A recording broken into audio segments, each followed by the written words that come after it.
Sainik school ఏర్పాటుపై రాజకీయం రాద్ధాంతం చేయడం తగదని కేంద్ర హోంశాఖ సహాయ మంత్రి బండి సంజయ్ హితవు పలికారు.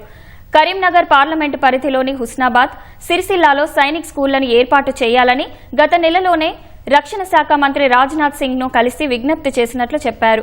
తన విజ్ఞప్తికి రాజ్నాథ్ సింగ్ సానుకూలంగా స్పందించారని ఎక్స్ వేదికగా తెలిపారు. రాష్ట్ర ప్రభుత్వం సైనిక్ స్కూల్ ఏర్పాటు కోసం వెబ్సైట్లో దరఖాస్తు చేసుకోవాలని సూచించారు. రాజకీయ పార్టీల వైఖరి ఎలా ఉన్నప్పటికీ రాష్ట్ర ప్రయోజనాల విషయంలో కలిసి రావాలని సూచించారు. మరోవైపు ముఖ్యమంత్రి రేవంత్ రెడ్డికి బండి సంజయ్ బహిరంగ లేఖ రాశారు. ఫీజు రియంబర్స్మెంట్ బకాయిలపై అసెంబ్లీ సాక్షిగా ఇచ్చిన మాట ఏమైందని ప్రశ్నించారు.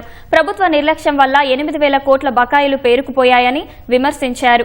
ఫీజు రియంబర్స్మెంట్ బకాయిలు చెల్లించకపోవడంతో ప్రైవేటు కళాశాలల యాజమాన్యాలు దిక్కుతోచని స్థితిలో పడిపోయాయని లేఖలో పేర్కొన్నారు. అధ్యాపకులకు, సిబ్బందికి జీతభత్యాలు, మెయింటెనెన్స్ ఛార్జీలు కూడా చెల్లించలేక అవస్థలు పడుతున్న పట్టించుకోరా అని ప్రశ్నించారు.